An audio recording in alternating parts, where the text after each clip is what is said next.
Hello, welcome back. Let's talk now about the DSM diagnosis, the categorical diagnosis for this pathology. We're looking at pathogenic parenting. Let's say we've identified pathogenic parenting by an allied narcissistic borderline parent that's creating the child's conflict with the other parent through the formation of a cross-generational coalition with the allied parent against the targeted parent. Pathogenic parenting is the issue of concern. This parent, this narcissistic borderline parent, is creating significant psychopathology in the child in order to meet the parent's own emotional and psychological needs. So that's the categorical diagnosis we are going to be looking for. What is the categorical diagnosis for pathogenic parenting? Now, in the DSM-4, that diagnostic indicator 3, the delusional belief would have been diagnosed as a shared psychotic disorder. DSM-5 took the shared psychotic disorder out as a separate diagnosis, tossed it under the delusional disorder as a little subcategory definition. But it's, for this type of family-related pathology, it's too hard to get at that shared delusional disorder. We would first have to diagnose the allied parent with a delusion, and that's going to be nearly impossible to practically accomplish. The allied parent is not going to agree to the assessment, that they're not our client. That's not the issue that we're dealing with. We're dealing with attachment-related pathology between the child and the targeted parent. We don't have authorization to go diagnosing the other parent.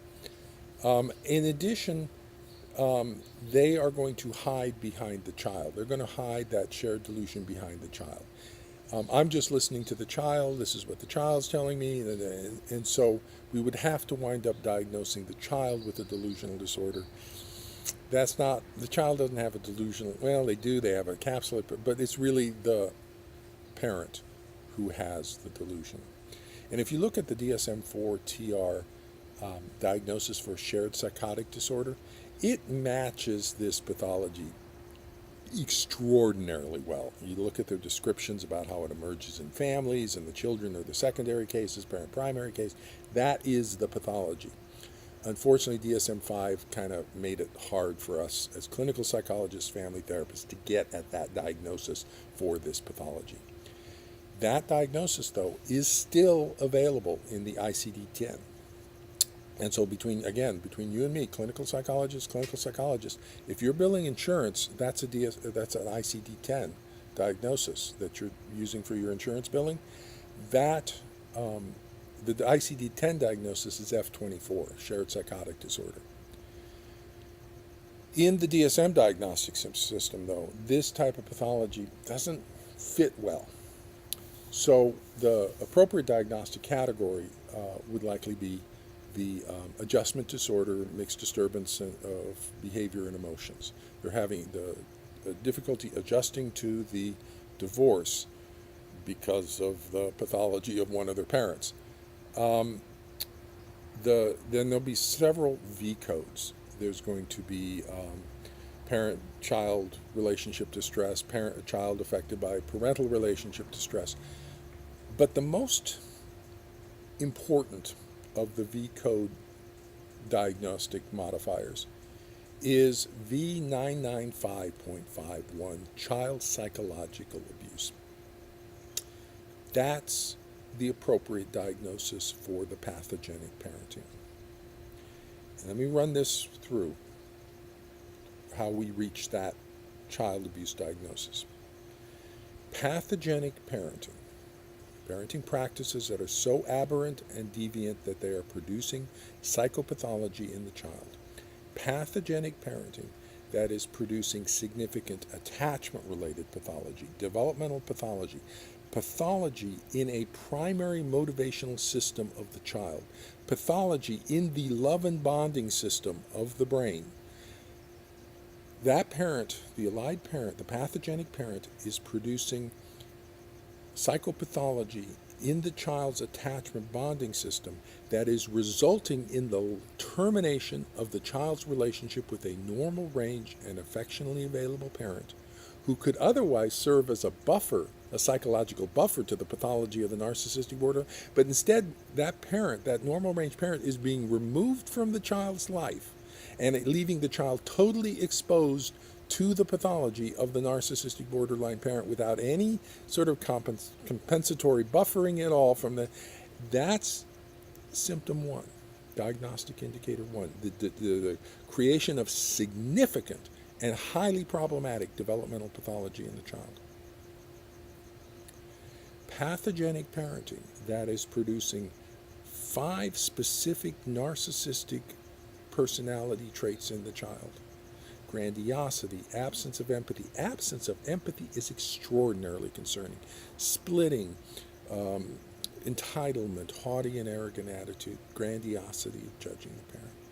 That, the parenting of the narcissistic borderline parent, the allied parent, is creating significant personality disorder pathology in the child.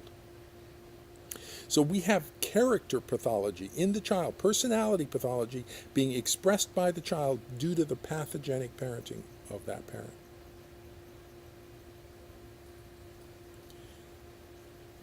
That, the pathogenic parenting by the allied parent, is creating a psychotic disorder in the child, a delusional belief in the child that the targeted parent is somehow a bad parent and needs to be rejected because they're victimizing the child. It's not true.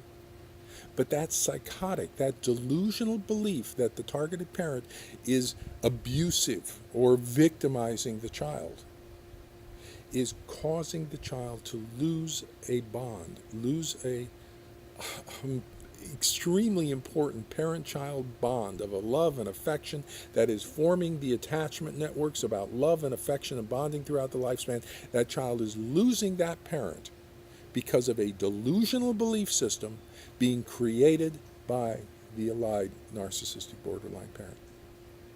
The allied narcissistic borderline parent is producing significant developmental psychopathology in the child, is producing significant personality disorder pathology in the child, and is producing significant psychiatric delusional pathology in the child in order to meet the emotional and psychological needs of the parent.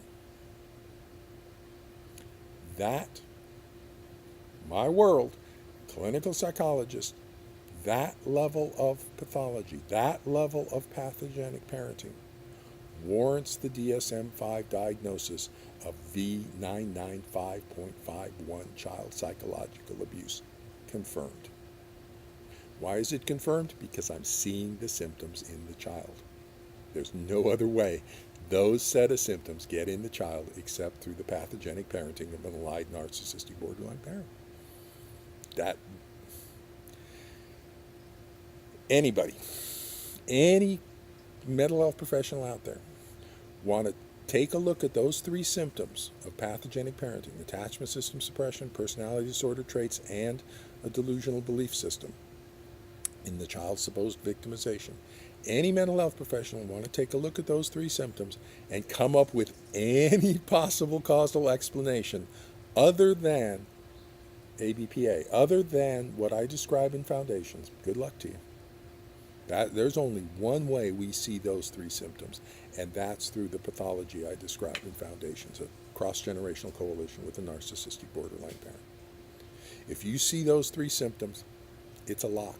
It's a dead cold lock as to what's causing that pathology. No other pathology in all of mental health will produce that 3 set of symptoms.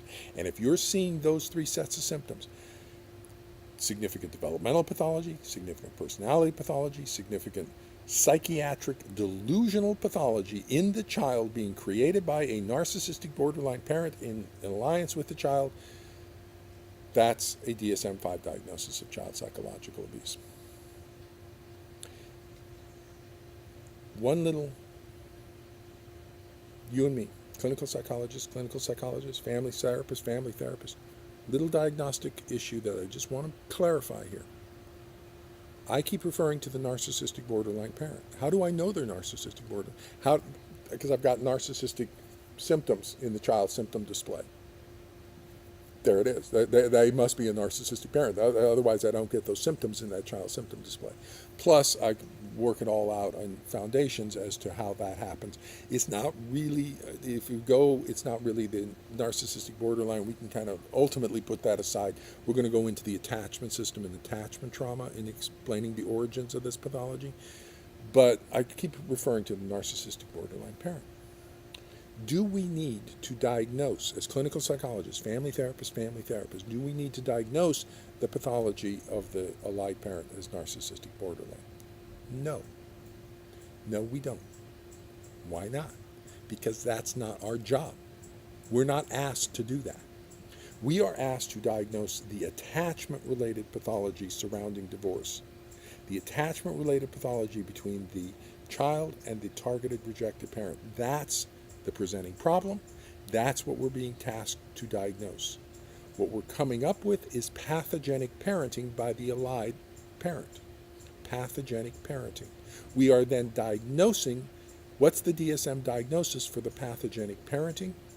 V995.51, child psychological abuse. Nowhere in that line is a narcissistic borderline diagnosis. That's all explanatory. That's all why we wind up with this stuff.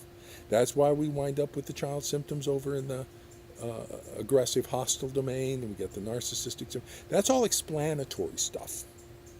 That's not diagnostic stuff. Diagnostic stuff is running down the line. Attachment-related pathology, differential diagnosis, pathogenic parenting by the allied parent, pathogenic parenting by the targeted parent, the pathogenic parenting practices rating scale, diagnostic checklist for pathogenic parenting, identify who's the pathogenic parent causing the child's symptoms. And we get into child psychological abuse. If it's the targeted rejected parent, we're into psychological abuse with the targeted rejected parent towards the child. If it's from the allied parent, we're into child psychological abuse with the allied parent and the child. So we're in the world of, with a rejection, attachment trauma, rejection of a parent. We're in the world of child abuse somehow, somewhere. In this pathology, when the targeted parent is not abusive, we're into psychological abuse over with the allied narcissistic borderline parent.